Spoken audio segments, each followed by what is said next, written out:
Jangan sampai data pribadi Anda tersebar ke kontak darurat ya, karena kalian terjebak dengan limit besar ya. Oleh karena itu, simak dulu video ini sampai akhir ya, supaya kalian tidak salah langkah dalam meminjam di aplikasi pinjaman online. Halo semuanya, selamat datang di channel saya. Di video kali ini saya akan mereview aplikasi pinjaman online Samir ya, pinjaman daring. Jadi untuk aplikasi ini legalitasnya sudah diawasi oleh OJK ya. Jadi seharusnya terkait data pribadi sudah terjamin aman ya. Oleh karena itu simak dulu video ini sampai akhir ya, supaya kalian tidak salah langkah dalam meminjam. Karena ada beberapa aplikasi pinjaman online yang sudah diawasi oleh OJK, tetapi masih melakukan sebar data ataupun pengancaman barbar ya lewat telepon. Apakah ada DC-nya? Ini kan sudah diawasi oleh OJK. Ada beberapa aplikasi yang sudah legal, tentunya pastinya memiliki DC ya, tapi gak sepenuhnya bakal datang ke rumah. Karena itu juga tergantung limitnya ya. Kalau kecil biasanya lewat penagihan online, kalau besar banget biasanya datang ke rumah ya. Mari kita cek ke sini. Nah, untuk limit ini buat kalian misalnya pengguna baru yang baru mendownload ya, gak mungkin dapat segini ya, tapi dapatnya kecil dulu sekitaran 400.000 hingga 1.500.000. Jadi seiring kalian bayarnya lancar, nanti otomatis limitnya bakal naik ya, entah itu ke 25 juta, 50 juta, atau 100 juta ya. Jadi kalian lunasi aja yang lancar ya.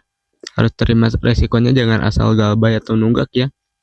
Karena pinjaman online legal seperti ini, misal ada penunggakan terkena slik OJK ya, nanti kredit pinjaman kita cukup rendah misal ditunggak ya. Apalagi di galbay ya, nunggak aja nurun kredit skornya. Apalagi galbay ya, nanti misal mau pinjam lagi di aplikasi legal biasanya ditolak ya kalau galbay ya. Kalau nunggak mungkin limitnya gak bakal dapat besar karena sebelumnya pernah nunggak di aplikasi pinjaman online legal. Oleh karena itu, itulah resiko pinjam di aplikasi yang sudah diawasi oleh OJK ya. Semisal ada penunggakan, pasti terkena slik OJK ya, penurunan kredit pinjaman. Jadi ini bukan buat untuk jangka panjang ya, ini buat darurat saja.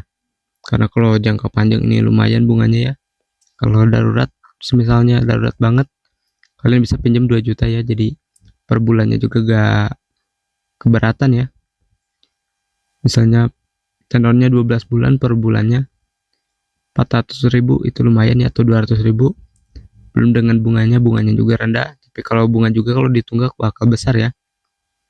Ini DC-nya ada, jadi buat kalian kalau misal ada yang menghubungi kalian lewat telepon atau WhatsApp ya gitu, kalian balas aja ya kalau bisa ya. Karena misalnya kalau gak kalian respon sama sekali, DC-nya bakal datang ke rumah. Walaupun DC-nya datang ke rumah, kalian gak usah khawatir ya, karena mereka juga cuma menagih. Tentunya mereka baik ya, karena sudah mengikuti aturan dan etika oleh OJK ya.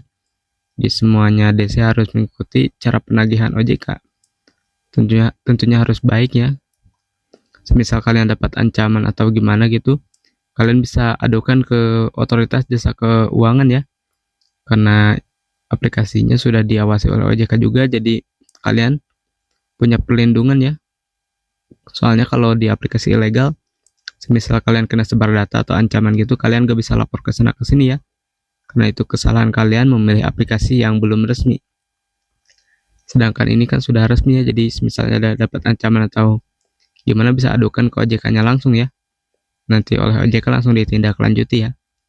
Oleh karena itu, seperti itulah pentingnya otoritas jasa keuangan ya.